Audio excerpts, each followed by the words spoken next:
Hello everybody. Today's video is I'm taking you up through the city.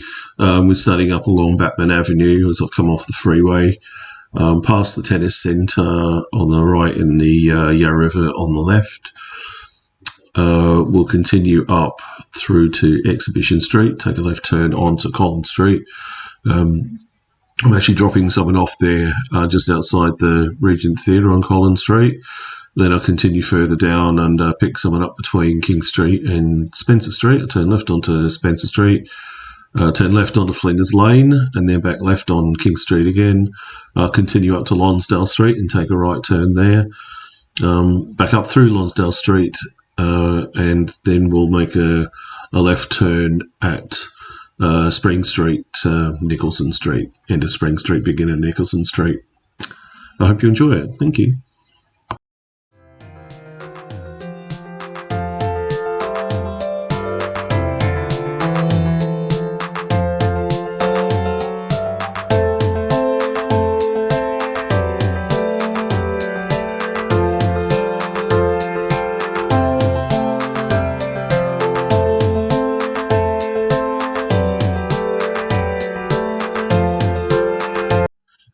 Now, when I first started driving around the city, this road didn't actually exist. This was an extension of Exhibition Street that took you down to Batman Avenue onto the freeway.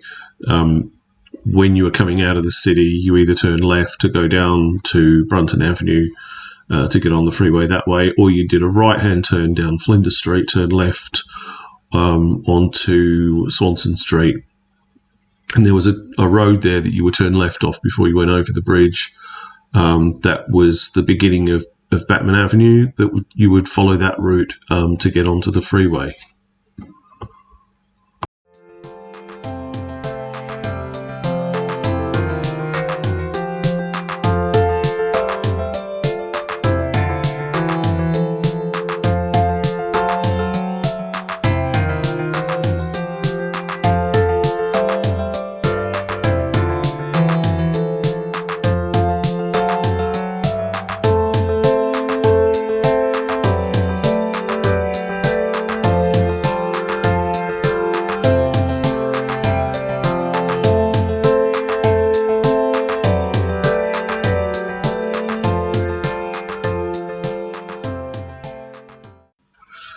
At the next set of traffic lights that I'm just about to go through here, this is Flinders Lane. Down Flinders Lane, there's a couple of good places that I'd probably recommend, not having actually been to them myself, but I do take a lot of people to them. Down Malthouse Lane, which is just off of Flinders Lane, there's the Eau de Vie restaurant, and just along there's also the Garden State Hotel, which is to the left along there on Flinders Lane. That's a pretty popular place for people to go to, you know, on a Friday, Saturday night. And also just a little bit further along from the Garden State Hotel is also Chin Chin, which is a very, very popular restaurant in Melbourne.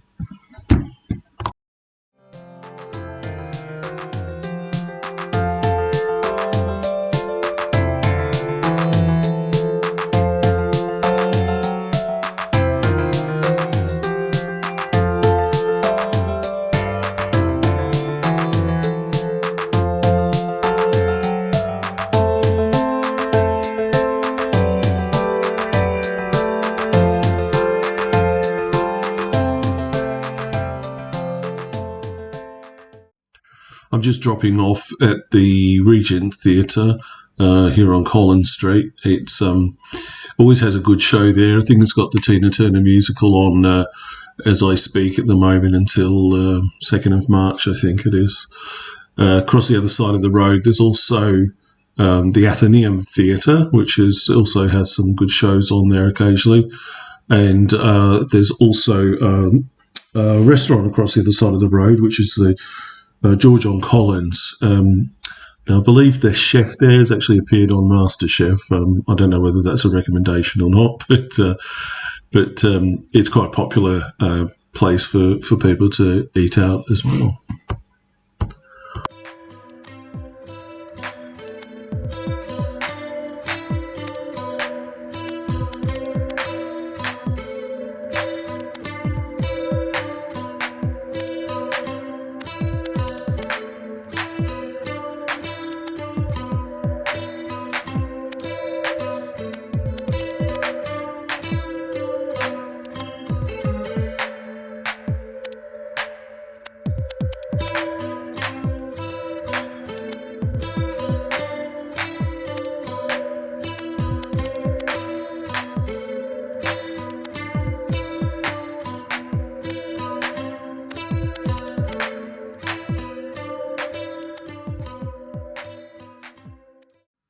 Now you might notice to the lane on the left, there's a right arrow on the road. This is something, as far as I'm aware, is very unique to Melbourne. This is what we call doing a hook turn. So the idea is that you pull across to the left and you go up to the arrow, or to the nearest car to the arrow, and you wait for the light to turn red, and then when the light turns green in the opposite direction, that's when you do your right turn. It's a bit bizarre. We do right from left in the city here, but you'll notice through the middle of the road, these are tram tracks. So Melbourne has a long history of trams operating. I think it has the biggest tram network in the world. And what we don't want to have is cars colliding with the trams and also holding up the trams by being on the tram track. So that's why wherever there's a tram track, generally, we have to do hook turns. And the Melbourne City Council recently has started putting in hook turns even places where there aren't trams as well, to make it safer for through traffic and for cyclists.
So the City of Melbourne runs on a grid.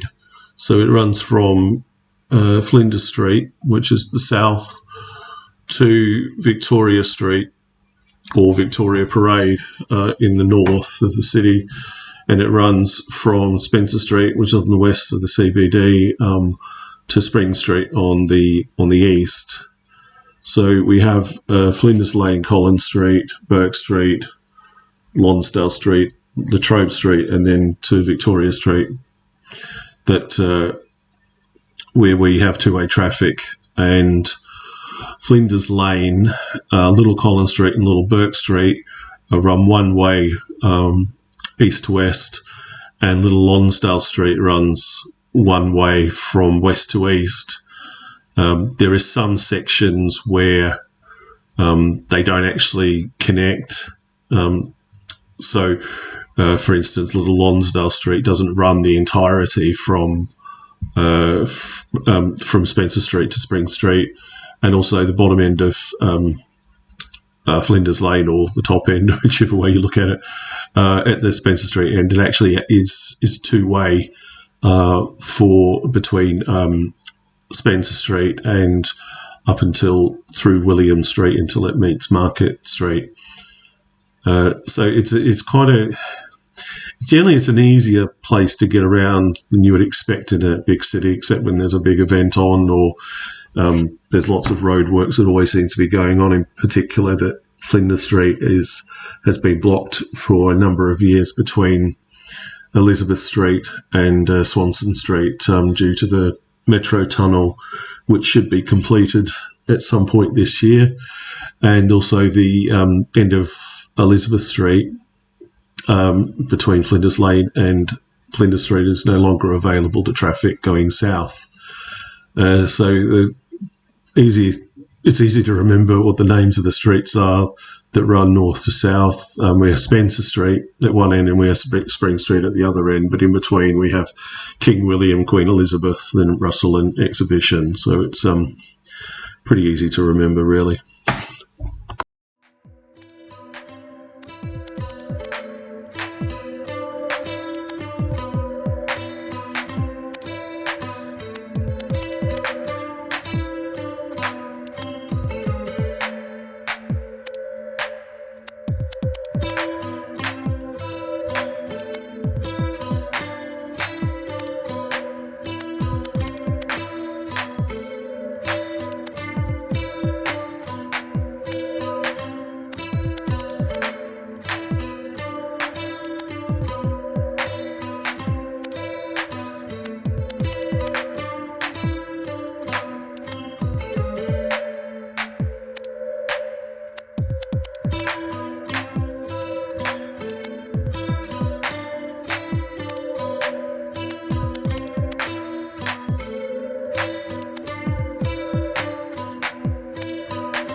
We're currently travelling along King Street.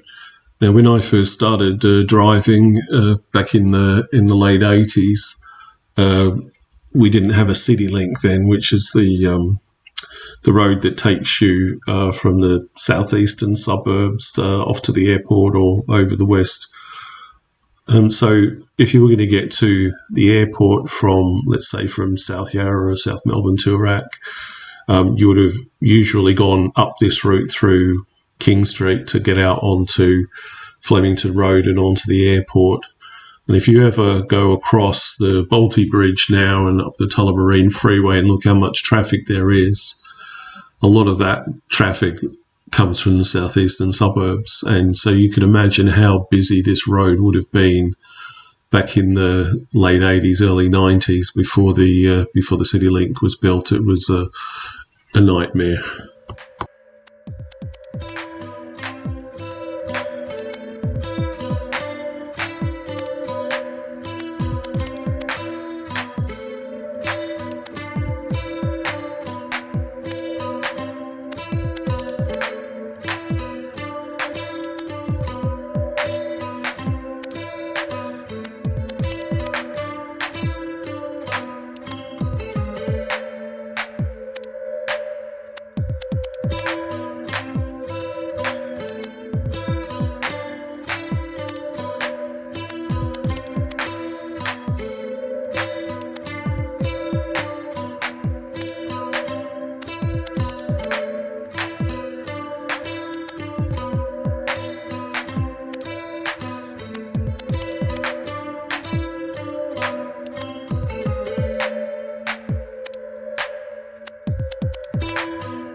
I've lived in Melbourne on and off since the early 70s, and it's certainly changed a lot over the years. It's hard to get a grasp of the amount of very tall buildings that we have in Melbourne when you're driving at street level, because you don't really get to see the skyline from down on the road. But to give you a bit of an insight, that in the middle of the 80s, the residential population of Melbourne was only a few thousand people, and now within the central business district, there's something like 150,000 people that live here now. It's just incredible the way that it's grown. I mean, when I was a kid, I remember coming into the city and there was like 3 tall buildings, and they were all at one end of the city, and now those tall buildings have been dwarfed by very large buildings. Now the Australia 108, I think, is the tallest building in Australia at the moment. I think that's over 100 stories high. And when I was 15, the tallest building in Australia was the Rialto, and that was about 55 stories high. So we've certainly gone up quite a lot, and there's not really much space now to put more skyscrapers. But there is another one that's being built in South Bank at the moment that's going to be the new tallest building in the country. So the skyline just keeps getting added to.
The street I'm driving along here is Lonsdale Street, and the street that runs parallel to the right of Lonsdale Street is Little Bourke Street, which is more commonly known as Chinatown. So if you ever are in the city and you want to get some Chinese food, dumplings or whatever, that is definitely where you want to head to.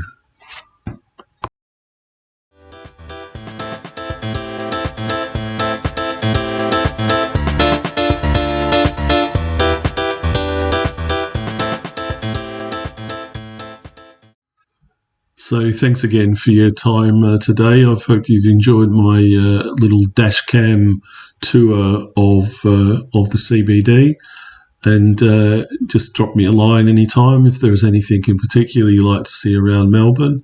I always do my best to show you. I do plan on having a little bit more than just Dashcam footage in the future, but it's all about time and money at the moment, but I'll do my best to show what I can. Okay, take care, everybody.